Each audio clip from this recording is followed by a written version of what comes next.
Hello and welcome to the podcast that discusses all things gaming, coming to you from the home of Indie PopCon, Gen Con, and the gaming capital of the world. This is The Established Facts.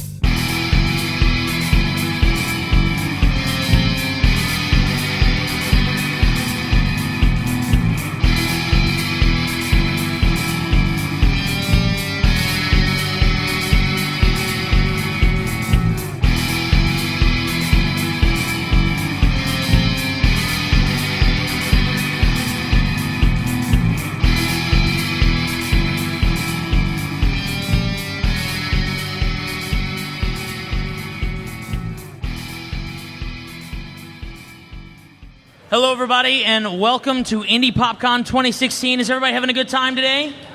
Woo! Yeah, 5 people having a good time. Awesome. You guys rock. Everybody else has got a sandwich in their mouth. That's good. That's good. Well, we're here at the Established Facts podcast stage. We are the Established Facts. We are a podcast from here in Indianapolis. We talk about all things gaming, from video games to card games and everything in between. We have some really special guests with us today. We have Ray and Tina. I would like you to kind of help introduce yourselves. Tell us, where can we find you, why should we know you, and what do you have coming down the pipe? All right, my name is Ray Narvaez Jr. I used to work at a place called Rooster Teeth. Right now you can find me on Twitter at twitter.com/Ray Narvaez Jr. or on Twitch at twitch.tv/brownman. Why you should know me? No reason. I'm just a guy on the internet. I'm just some guy. There you go. And my name is Tina Dayton, and I'm a Twitch streamer, and you can find me at twitch.tv/Tina Dayton or on Twitter at twitter.com/Tina Dayton. I'm very creative with my usernames, as you can tell. I'm Josh with the Established Facts because Don forgot to do the normal introduction. Hi, Josh. And I'm Big Don. I'm Big Don, your host of the Established Facts. So, for those of you who have never seen it's very rare that I use that word, seen the Established Facts. Normally only about once a year when we're here at Indie PopCon. If you've never listened to the Established Facts, then shame on you. Shame. You can change Shameful. that today. But we are a general gaming podcast. We love talking about all kinds of things gaming. The way that we normally run our show is we do a versus topic at the beginning, so it could be anything between the superiority of Microsoft and Xbox over the inferiority of Sony products, or the exact opposite. Or the exact opposite, you know, yeah. Marvel versus DC, things like that. So because we have Twitch streamers, we're going to do a versus topic of Twitch versus YouTube. We're each going to kind of give our answer, and then we'll go around the table and explain why. And then we're going to get into a discussion about whatever. Most of the time, probably what's connected with the versus topic. But we like to keep it free-flowing. So I hope you guys enjoy your time here. Enjoy your lunch. If you have to leave to go to the restroom, wait until 2 o'clock. Hold it. Other than that, so let's get into our versus topic. Twitch versus YouTube. Josh, I'm going to start down there with you, and we'll come back this way. YouTube. Oh, do we just say... Okay, I didn't... Twitch? Twitch.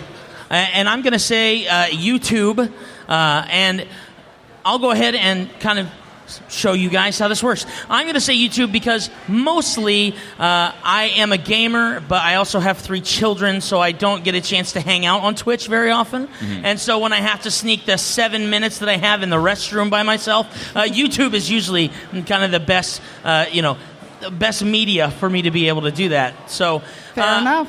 What's that? Fair enough. Fair, and I'm addicted to James Corden right now. Okay. The car karaoke thing is amazing. But I am really interested in the world of Twitch, which I'm really glad that you guys are here with us today. Because, first of all, I have a lot of questions about just that phenomenon and being able to stream games and things like that. So it's definitely something I'm interested in. It's just nothing that I've been exposed to yet. Mm-hmm. So YouTube is kind of my standard right now, but I'm one of those very flexible, though I may not look it, kind of guys when it comes to that sort of thing. So Tina, Ray, kind of give us why is Twitch kind of your go-to handle in that? I like the live interaction, being able to just like hang out and play whatever game I want and be able to hang out with hundreds of people, just kind of, chat and just BS about whatever. Building tight-knit communities, which kind of help through the live interaction. People can make friends and kind of use the chat as like a chat room, essentially. Like, just because I'm streaming whatever game doesn't mean like I'm the main focus. Like, people can just go there, talk with friends. I'm kind of like background entertainment. Or if they want to engage in a conversation with me, it's totally doable. Unlike with YouTube in that aspect, your communication is via the comment section, which is great, by the way. Right. Everyone in the comment section is super nice. So as far as just like hanging out with a group of friends and building a community, I think Twitch is the best for that. Okay, all right. Tina? I'm more partial to Twitch from like a content creator's perspective, because admittedly I watch a ton of YouTube as well. But from a content creator perspective, like Twitch, you do get the interaction, and like it's not just you and the person creating the content. Like, as a viewer, even if I'm in a chat, it might not be just the content creator I'm watching, but their chat you can make friends in. Sure. You can kind of discover different things through them, as well as Ray kind of mentioned, the YouTube comment section can be brutal. Oh, yeah. And I think that's partially because there is a bigger sense of like being anonymous on there. You can just create a YouTube account. It's not tied to your personal name or anything. Where like with Twitch, because people kind of build like friends on their account and stuff, they don't want to take a chance that they're going to get banned or that they're going to have to create a whole new account because they were, an idiot in a stream. So you kind of get a nicer audience, which definitely develops the conversation, and you actually can have a conversation because you're talking in real time, where if you comment on a YouTube video and you happen to get an intelligent, kind response back, it might not be for a day, 2 days, 3 days, and it just stalls the conversation. Where Twitch, you have kind of that instant interaction with other people. Okay. Sorry. Go ahead. That being said, there's obviously still trolls and stuff on Twitch, but since it's live, you can easily just like remove them at the click of a button. Right. Like, you'll have someone just being a real terrible person. It's just like ban and they're gone. Right. Or on YouTube, they could just keep going and going and going. You have to like remove them and stuff like that. And you may upload a video and then like not look at the comment section for like a couple of days, and it just builds its toxicity. Sure. Where on Twitch, it's just like you're being a terrible person. Goodbye. Right. I think what I kind of gathered from it's kind of like the team chat element when you're playing like different sort of MMOs and things like that, where you have that interaction, that social interaction. Maybe they're playing one game, you're playing another, so you don't necessarily have to be playing the same game. But having that, almost like what we do with this podcast, being able to have a conversation with buddies that are just hanging out and playing games at the same time, though it may not be the same game. I can see that. That's really cool. I often equate watching streams sort of like when you have friends over and you kind of throw on like Food Network or ESPN or HGTV in the background. You guys aren't really watching it, but it's just something there, like a common element that you might comment on from time to time. Just white noise in the background. Yeah, it's more like background noise or something, like if the conversation lulls for you to go back to. Okay. And I feel like a lot of the times, like I'll be playing a game and my chat might go off on some topic about, a show on last night or something they read in the news, and like it has absolutely nothing to do with the game. Right. And the game's really just the background noise. It's just like the common ground for people to come together and talk about. Right. Which, like, you don't really ever get that in YouTube. Like, obviously, because you're commenting on a specific video, it's generally only about that video. It doesn't really give you the opportunity to discuss other things. Well, and I think for me, and I'm going to get to Josh on his opinion, I think for me what I also see is when it comes to YouTube, it's that production and then response and then response and then response, and there's like a time element. If I posted a video last night, I may not get anything or may not be able to respond to something until a day or so later. And if they had a pertinent question that they needed answered, it's hard to keep a conversation going. Right, absolutely. So Josh, what do you think?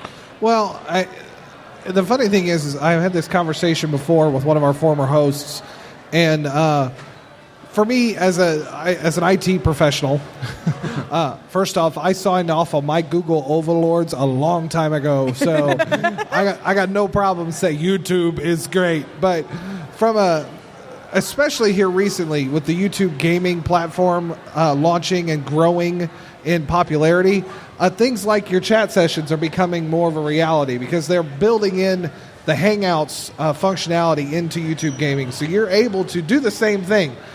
stream and talk with people at the same time. Now, not every platform may support it yet, like Twitch is allowed. I will give Twitch all the credit in the world for making things a lot easier to talk with, especially since they were the first ones to hit Sony, the PlayStation 4 and the Xbox One. They hit it, and they hit it hard to get a good platform behind it. But they also have Amazon backing that. So right now, as big of a deal as it may be Twitch versus YouTube, in the end, it's Amazon versus Google, and I will always take Google over Amazon. Even though I enjoy my Prime shipping very much. I was about to say, but Google doesn't have a store with 2-day shipping. Yeah. 2-day. We have warehouses here. It's same day.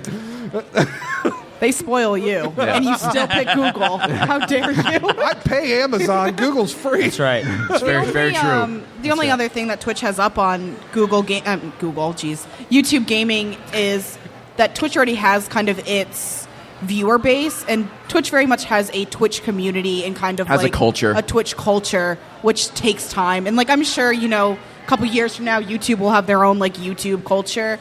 But as it stands, like now, as somebody who's been on Twitch for a couple years, like that's like my home. So it's kind of like that just makes sense to me, and I'm sure I'll be very critical of anything YouTube does just because it's already so different from what I'm used to. Mm-hmm. And that's just like the natural reaction to something different. Mm-hmm. So for somebody who has enjoyed playing video games, if I wanted to get into streaming on Twitch and things like that, I don't own an Xbox One or a PlayStation 4 yet. If I wanted to do it now without that equipment, what would be the process that I would go through in order to do that? It's actually very simple on a PC. You download a streaming program. There's OBS, there's XSplit. Those are the two big ones. And then you just simply, you set up a Twitch channel and do all that, get that all situated. And you just find a game, any game. We'll just pick Overwatch, for example.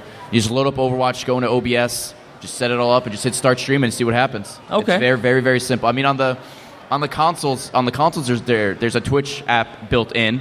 It works. But obviously, if you have a proper setup, you have more freedom and stuff like that. Where with the PC, it's way more simple. Okay. When I first started streaming, the only way I could stream is if I was able to borrow Ray's computer or my sister's computer. Okay. Because I had like a 4-year-old MacBook that just would not handle it. Yeah. It had like a hard time running like Firefox, so streaming was out of the question. Yeah, obviously you want something like kind of recent. You don't need anything like top of the line, but at least something decent. Okay. And really, I mean, as much as I love Twitch, the one thing I will give YouTube is there is tutorial videos on everything. Everything. And if you put how to set up Twitch streaming, you're going to get thousands of videos that take you step by step by step on how to do it. And if one video doesn't make sense, I guarantee you there's another one out there that's going to be very easy for you to follow. So it does, YouTube does have that. And if you anything you have a question on, you can just be like, how do I do this? And there's going to be,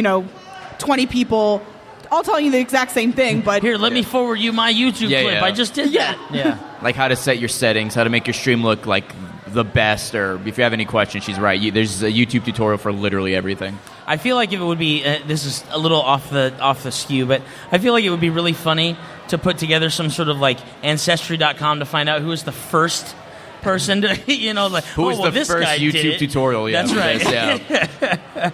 Yeah. So you Twitch what? What do I stream? I'm a variety streamer. Okay. So I'll play pretty much whatever. So recently, Xbox One, PS4, Xbox PC. One. Yeah. Recently, I bought a PS3 and I've been playing, oddly enough, PS2 games or remasters of PS2. So I just went back and played the Jack and Daxter series. Oh, sweet. And I'm playing through Sly Cooper, playing through God of War, just all the stuff I missed when I was younger because I had an Xbox and I mainly just played Halo. Sure. So I missed all those classic games. But besides that, like I played a bunch of Overwatch, some of the big games too. But as a variety streamer, you can kind of play. Your audience is trained that you'll play. It might be different every day, as opposed to being just dedicated to one game. So if I'm going to play Sly Cooper, Overwatch, or if I want to play some super obscure like Barbie game, they know that there's a chance that might happen for me. Okay. And I too am a variety streamer, and I'm pretty split 50-50 on PC games and Xbox games. I've done a couple of PlayStation games, but mainly You're good. Keep Okay, going. sorry, there's a hair on me. The whole head. There's a lot of hairs on me. There was one hair on my arm that shouldn't have been there. There you go. So I do a lot of like Xbox and PC games, and it's more just whatever like piques my attention at the time. Like I'm super into like simulation games, like God, any of the tycoons, like Roller Coaster Tycoon, Zoo Tycoon, any of those. Like Prison Architect has taken over my life. Yesterday, Josh and I got a chance to host your panel, and you had said something about Prison Architect. And I was like, that's so funny. Prison Architect has taken over my life. And it's like, I was telling my sister I've gotten to this sad point where I have different save files, and I feel like I have to like check on all my different prisons and be like, oh, I need to upgrade this. Oh my God, this prison needs a new cafeteria. Like, these prisoners don't care. They're not real. Like, these are also prisoners. Why do I care if they have a nice cafeteria? I don't have any standards to keep. Upgrading them to hardwood floors and making sure my prison aesthetic looks nice. And it's like, my life. This is what I'm spending my time doing. There you go. That was like with me in Stardew Valley. Which I've never played. It's like a Harvest Moon kind of farming simulator, which I never really heard of, but it was popular on Twitch. Like everyone was playing it, so I looked into it. And the first time I played, I'm like, all right, I'll check this out, see how it is. And then I played it for like 3 weeks straight. I think I had like 75 hours at the time I was done with it. I'm like, gosh. All right, well, that kind of took off. Just caring about my farm and my crops, getting married. Well, my wife plays the mobile game Heyday, and has been playing it for a long time. So much to the point that when I finally convinced her to switch from the iPhone to Android because of her, signing over to the Google overlords, her first question to me was, can I bring my game save? So we understand the obsession that comes with managing your own, business, even if it's a fake farm or a fake prison. Listen, it's real, all right? You care. That's right. I'm sorry. I want to maximize my profits. When I upgraded from the original Xbox to the Xbox 360, my wife and I had a very similar conversation about Fable. She's like, am I going to be able to play Fable on this? I'm like, calm down. Yes. Good Lord. So, backwards compatibility is a thing. It's a huge thing. That's right. Yeah, it used to be. Yeah.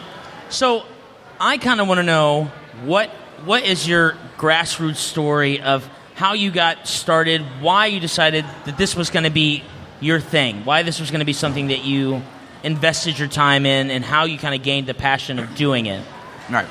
So when I was growing up, I started gaming at a very young age. I started gaming at 2. My grandfather had an NES, and he introduced me to it, and I was like, back then the controller had 2 buttons, but 2-year-old Ray didn't know how to jump in Mario. It took me 2 weeks to jump the first gap. So, but I got addicted immediately. And growing up, I knew I wanted to do something with video games because that was really my only passion. Like I played sports and stuff, but it didn't really connect with me.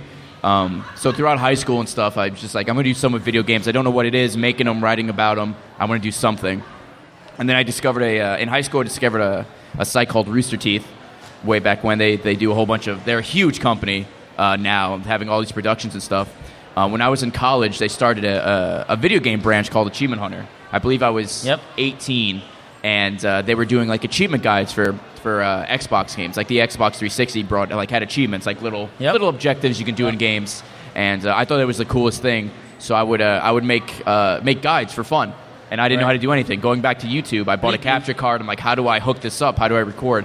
So I did that for a couple of years, just for free because I enjoyed doing it, and they offered me a job. Oh, wow. So I worked there for 3 years, and during those 3 years, I discovered Twitch.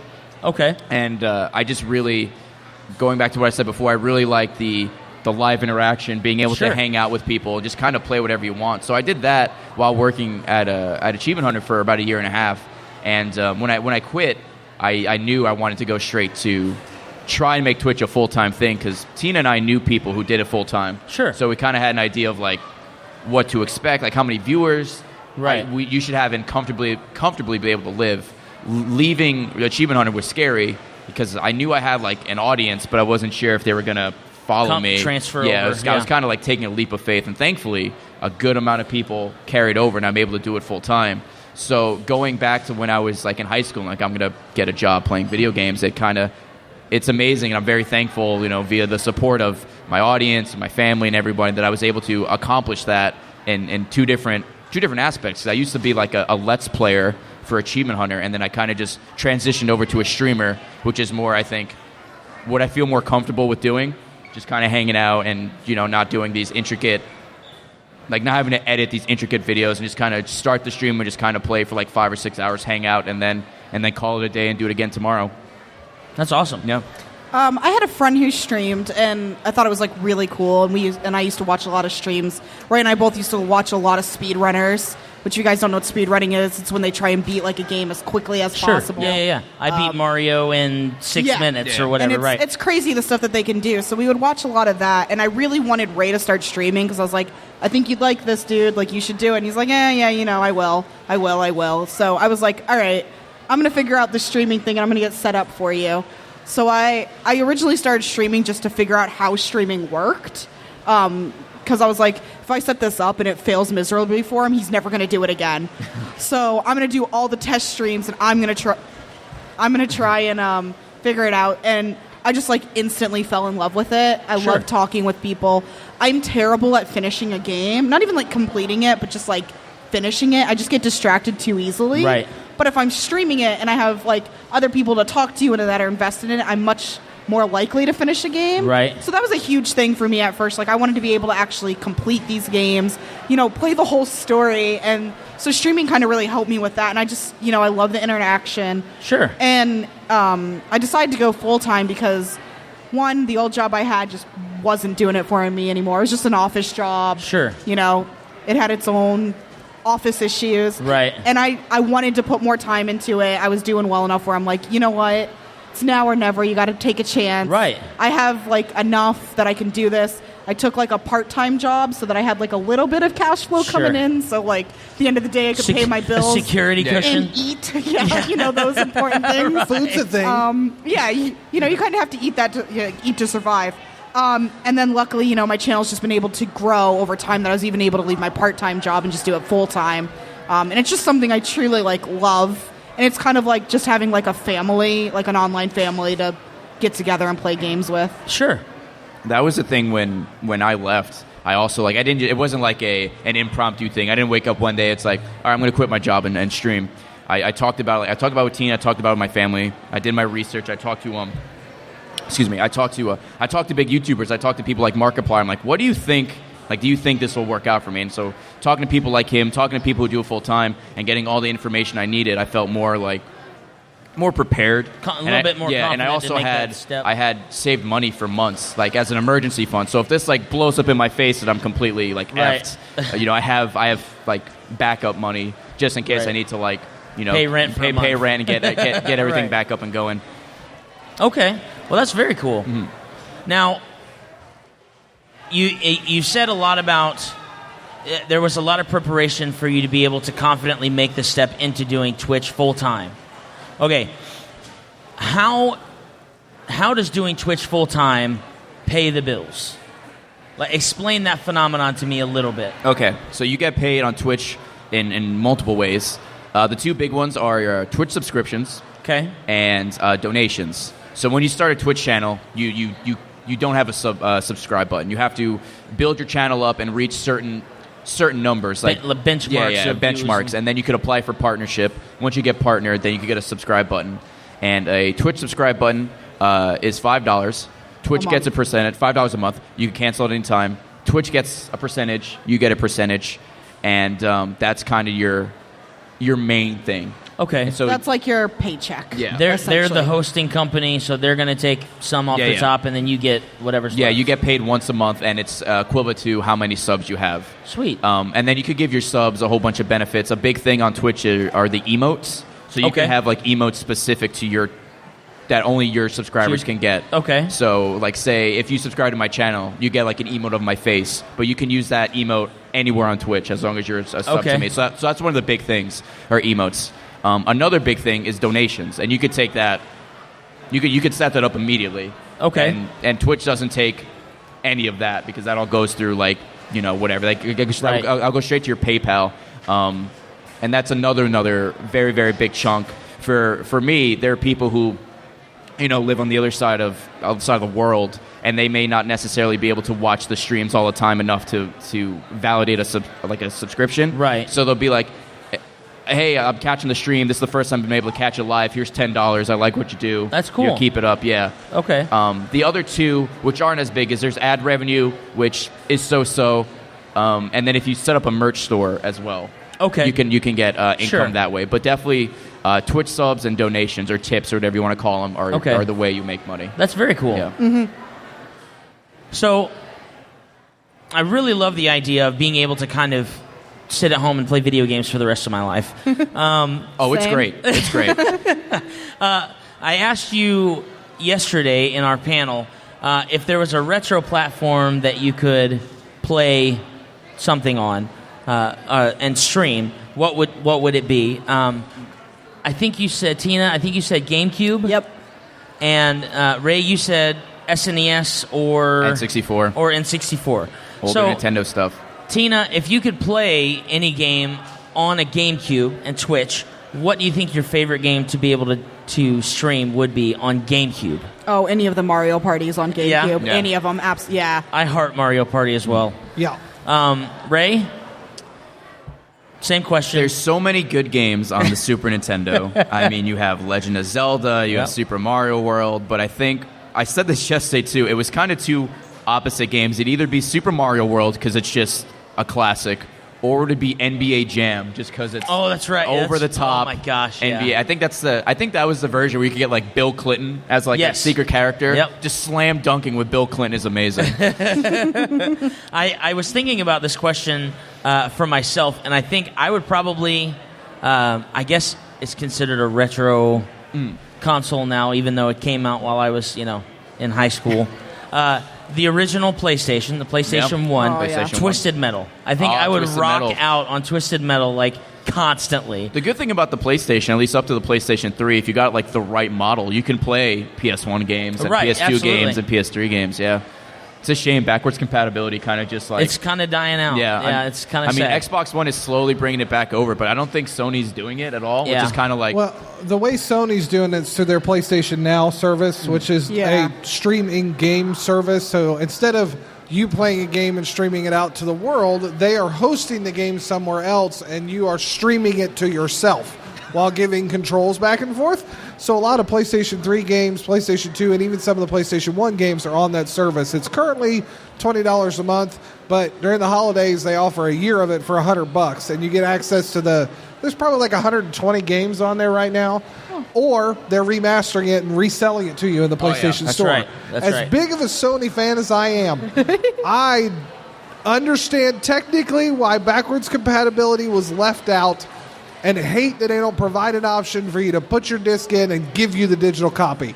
But that's another topic. Right. That's a whole other podcast. Another discussion for another day. Right. So, Josh, I'm going to ask you the same question. You got a retro console. I'm going to set a rule for you. Sure. Let's say PS2 and back, because it's been long enough from the It PS2. I think PS2. It is and no back. longer in production, so yes. Right.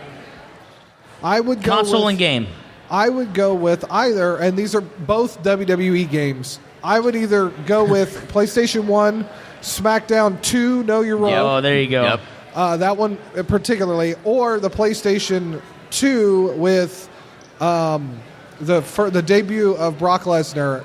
Was it like Just Bring It or something like that? Something like that. No, Just Bring It was that one. Was number 2. Okay. I remember that now.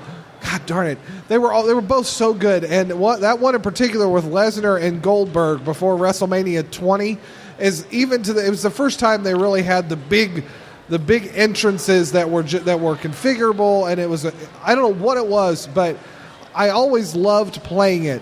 But I have stepped back and played that SmackDown 2 versus the WWE series that's out now, and wow, was it bad. Yeah, you'd be surprised going back to some of those games how like they don't hold up very well. I think recently I went back and played GoldenEye recently, and man, GoldenEye does not hold up well Oh in my 2016. gosh. It's like, oh god, the N64 controller is awful. But So there was a local convention in March. Is that when Hoosier Con was, Josh? March? I believe so. Okay, so at HoosierCon, they had a video arcade, very similar to the one that they have here, probably a quarter the size, though. They had a few cabinets, but they had, first time I'd ever seen this, they had a Super Nintendo, and they had a Nintendo 64 setup with a cartridge that had an SD card. I've seen those and had before. a huge library of hundreds of games. And so I have a 7-year-old who loves to play Xbox. He plays mostly like puzzle games and Peggle and stuff like that. Loves the crap out of Peggle. But he sits down and he starts playing with the Nintendo 64, and I watched him struggle to figure out how to hold it, and immediately had a flashback of, I remember doing that. There's and like going, 3 handles. You're like, I don't know how that got through production. How there wasn't somebody at meeting like, okay, how are we meant to hold this? Right. Like, what is the ideal situation that we use this controller? Right. And if you look at the controller, it's like they had 4 or 3 different there's like 3. There's like you had your control pad on the left, and then you had your C buttons that were technically a secondary control pad on the right, joystick and then the dead joystick center. in the middle, and then your Z button. So if you're holding the control pad on this side, you got to hit the Z with your middle finger just to be able to play games. The craziest! Oh my gosh! But as a kid, I just adapted to it. That's right. You I'm like, just do it. I own this now, so I got to make it work. Right, That's but compare it to the SNES controller. The SNES controller was a rounded off rectangle with a couple buttons on top. That's right. Then That's you right. look at the Nintendo 64 controller was almost to the point where you could draw people to buy it just because of that controller. Now we step back and look at how sleek your DualShock 4s and the Xbox One controllers are, and how more ergonomic. That's the word. Ergonomic. They are. And you look at the other, where you're like, I feel like I'm holding a broken chicken leg. I don't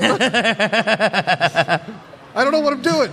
That's right. Have you seen Hori? They make a lot of arcade sticks and whatnot. They made a third party N64 controller. I'm not sure if they make it anymore. It was super expensive, but it actually made it more ergonomic, where you hold it like a normal controller, and the thumbstick is up here. Oh, really? Yeah, it's really, really cool. Unfortunately, like I said, they're super expensive and they don't make it anymore. But it makes it look like a proper controller and not this weird abomination that Nintendo pumped out. Some sort of strange alien technology.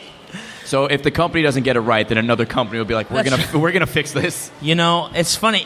So I've always loved third-party production controllers for the Xbox. They have the fan inside. Oh yeah, or the lights built in, the afterglow. Right, afterglow stuff. Yeah, absolutely. So on the established facts, near the end of the episode, because we're the established facts, we have to establish a fact. And normally, sometimes it's something somebody says that's quirky or funny or silly, or just something that I make up that sounds like some sort of weird Snapple fact. Yeah, bottom of a bottle cap. I've drank too many Jones Colas, and I'm reading the lid. That's a really good idea. Coming off of what you just said, we should get Nuka-Cola cups and put established facts on the bottom. We could do that. We could do that. So, first of all, before we get into our fact, one more time, Ray, Tina, thank you so much for being on the show with us. Absolutely. Thank you for having us. You're absolutely welcome. If you get a chance, not if you get a chance, dang it, get on YouTube, get on Twitch, find Tina, find Ray. Where can they find you? Twitter.com/Ray Narvaez Jr. and Twitch.tv/BrownMan. All right, and Tina? And both on Twitter and Twitch, Tina Dayton. Tina. I just spelled my name wrong. Tina? Don't follow me. I give up. I have a horrible vocabulary. So I'm going to add on. You guys are going to be at the autograph stage here in the next 10 minutes, right? That's right. Minutes? Yeah, that's we're going to be signing. Don't tell people that. Did you forget? 2 o'clock. Yeah, we'll be signing in Go teach her how to spell her name. What, 15 minutes or so? 15 minutes we'll be signing. Cool. I can't believe you spelled your name wrong in front of all these lovely people. End of the podcast, I was doing so well. I'm leaving you. were doing so great. Yeah. So, for all of you who were not here yesterday, we established our fact on episode 122 that butterbeer makes fat guys happy. And just so you know, Don, butterbeer makes fat guys happy. That's right. This just so you know. This is actually episode 124. I know it is. Okay. I wrote it at the top of my paper. Good. Because I knew it. Okay. Anyway, so Is that the established fact? No, that is an established fact. It is episode 124. Established fact, you can't spell your damn name. That's right. Family friendly. So we're good. Our new fact for episode 124 is don't be afraid to take the leap of faith. Even if it takes you 2 weeks to find the jump button. Thank you so much. Real. This Too is real. the Established Facts. We thank you. Enjoy Thanks, Indie PopCon. guys. Go into the exhibit hall. Check it out. Make sure you get over to Ray and Tina to get your autograph. And come by our booth, 356. We're giving away a big prize bundle on Sunday. Come and check us out. And we will see you later. Take care, guys. Bye. Bye. Please visit us at www.theestablishedfacts.com and our Facebook page, facebook.com/theestablishedfacts. If you would like to support us by buying some merchandise, visit cafepress.com/castingrobot. Bonus.